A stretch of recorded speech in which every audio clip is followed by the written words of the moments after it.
Credo che non sarà un buco nell'acqua, perché alla fine coloro che hanno organizzato questa offensiva contro l'Italia, la chiamo proprio così, offensiva dall'esterno contro l'Italia, hanno potenti mezzi di dissuasione. Non sono naturalmente onnipotenti, ma insomma i grandi centri della finanza internazionale che sono dietro a questo attacco all'Italia, ribadisco il termine attacco contro l'Italia, sono molto potenti e hanno strumenti tali da poter condizionare anche il comportamento di forze politiche decisive in Italia. Quindi credo che andrà avanti l'operazione, altrimenti il presidente Napolitano non si sarebbe sprecato così tanto per costruirla. Questo è il primo punto. Naturalmente è un'operazione bluff, nel senso che questo attacco è un attacco senza destino, nel senso che il professor Monti, se ci riesce, guiderà il governo italiano in un momento in cui l'Italia andrà in depressione, ci andrà non da sola, ma in compagnia dell'intera Europa, perché l'Europa va in recessione nei prossimi anni, secondo tutti i dati che vengono dalle stesse fonti europee. Quindi pensare a un risanamento dell'Italia in caduta libera in questa situazione non è praticamente possibile, per cui sarà un buco nell'acqua,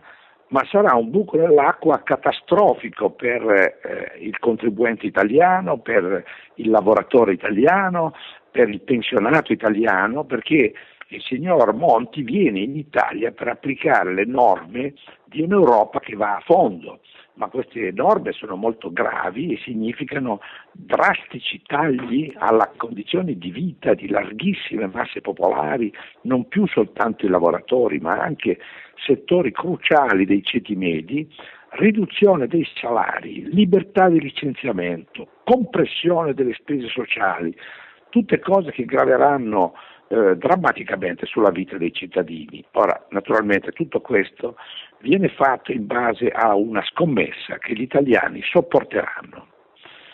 scommessa che io ritengo malfondata, perché ci sono limiti oltre i quali la gente, primo, non crede più alle storie che le sono state raccontate, secondo, non è disposta a rinunciare così facilmente alle sue condizioni di vita.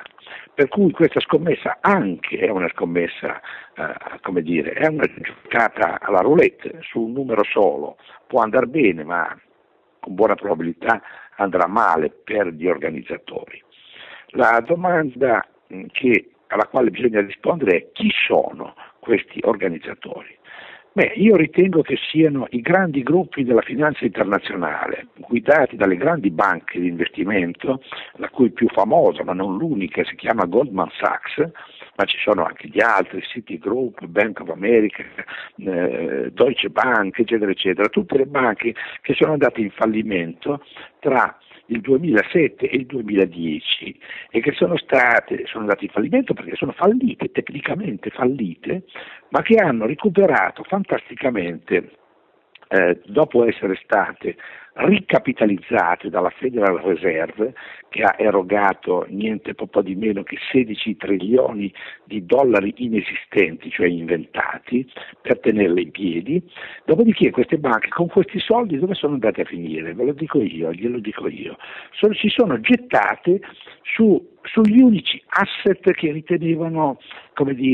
praticamente invincibili, immarcescibili. E quali erano questi asset? Erano gli asset dei bond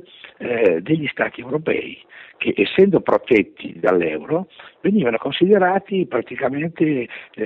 impossibilitati ad andare in default, diciamo così, impossibilitati a azzerarsi o a vanificarsi, come invece era accaduto per tutti gli asset del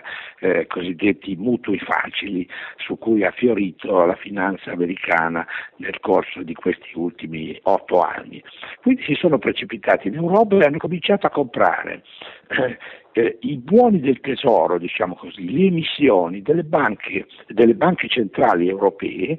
ma non qualunque buoni del tesoro, sono andati alla ricerca di quelli che avevano i più alti tassi di interesse, e cioè a dire proprio dei paesi in difficoltà. Sono andati a comprare cioè i bond greci in primo luogo, perché erano quelli più esposti che davano tassi di interesse più alti. Poi sono andati a comprare quelli italiani, anch'essi, vista la dimensione del nostro debito pubblico, in difficoltà. E soprattutto l'Italia è un paese che meno di tutti gli altri era aggravato da un debito privato. Ribadisco che il conto dei debiti privati italiani è il migliore, è tra i migliori in assoluto dell'Europa, cioè gli italiani hanno soltanto un debito privato pari al 42% del prodotto interno lordo, quando per esempio la Gran Bretagna ha un debito privato del 103% del prodotto interno lordo, per cui quando si dice che l'Italia è un paese